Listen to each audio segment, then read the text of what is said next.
میں ایک فرانس میں رہنے والا مسلمان ہوں۔ ایک دن میں ایک کافی شاپ میں بیٹھا کافی پی رہا تھا کہ میری برابر والی ٹیبل پر ایک داڑھی والا آدمی مجھے دیکھ رہا تھا۔ میں اٹھ کر اس کے پاس جا بیٹھا اور میں نے اس سے پوچھا، کیا آپ مسلمان ہیں؟ اس نے مسکرا کر جواب دیا، نہیں، میں جارڈن کا یہودی ہوں اور پیرس میں اسلام پر پی ایچ ڈی کر رہا ہوں۔ میں نے پوچھا، تم اسلام کے کس پہلو پر پی ایچ ڈی کر رہے ہو؟ وہ شرما گیا اور تھوڑی دیر سوچ کر بولا، میں مسلمانوں کی شدت پسندی پر ریسرچ کر رہا ہوں۔ میں نے کہا لگایا اور اس سے پوچھا، تمہاری ریسرچ کہاں تک پہنچی؟ میری ریسرچ مکمل ہو چکی ہے اور میں اب پیپر لکھ رہا ہوں۔ تمہاری ریسرچ کی فائنڈنگ کیا ہے؟ اس نے لمبا سانس لیا، دائیں بائیں دیکھا، گردن ہلائی اور آہستہ آواز میں بولا، میں 5 سال کی مسلسل ریسرچ کے بعد اس نتیجے پر پہنچا ہوں، مسلمان اسلام سے زیادہ اپنے نبی سے محبت کرتے ہیں۔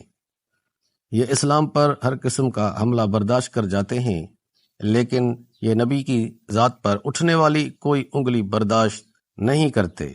یہ جواب میرے لیے حیران کن تھا۔ میں نے کافی کا مگ میز پر رکھا اور سیدھا ہو کر بیٹھ گیا۔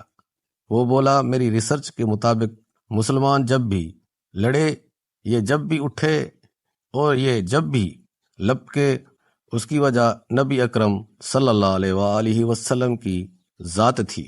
آپ خواہ ان کی مسجد پر قبضہ کر لیں، آپ ان کی حکومتیں ختم کر دیں، آپ قرآن مجید کی اشاعت پر پابندی لگا دیں، یا آپ ان کا پورا خاندان مار دیں، یہ برداشت کر جائیں گے۔ لیکن آپ جو ہی ان کے رسول اللہ صلی اللہ علیہ وآلہ وسلم کا نام غلط لہجے میں لیں گے، یہ تڑپ اٹھیں گے، اور اس کے بعد آپ پہلوان ہوں یا فرعون، یہ آپ کے ساتھ ٹکرا جائیں گے۔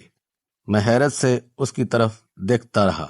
وہ بولا، میری فائنڈنگ ہے، جس دن مسلمانوں کے دل میں رسول اللہ صلی اللہ علیہ وآلہ وسلم کی محبت نہیں رہے گی، اس دن اسلام ختم ہو جائے گا۔ چنانچہ آپ اگر اسلام کو ختم کرنا چاہتے ہیں تو آپ کو مسلمانوں کے دل سے ان کا رسول نکالنا ہوگا۔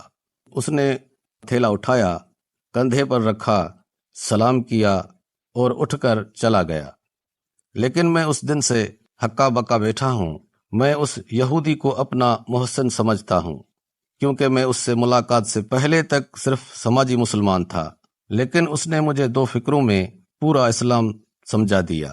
میں جان گیا رسول اللہ صلی اللہ علیہ وآلہ وسلم سے محبت اسلام کی روح ہے، اور یہ روح جب تک قائم ہے اس وقت تک اسلام کا وجود بھی سلامت ہے۔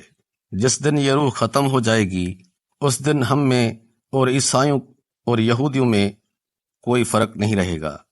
دیکھنے اور سننے کا بہت بہت شکریہ۔ اللہ حافظ۔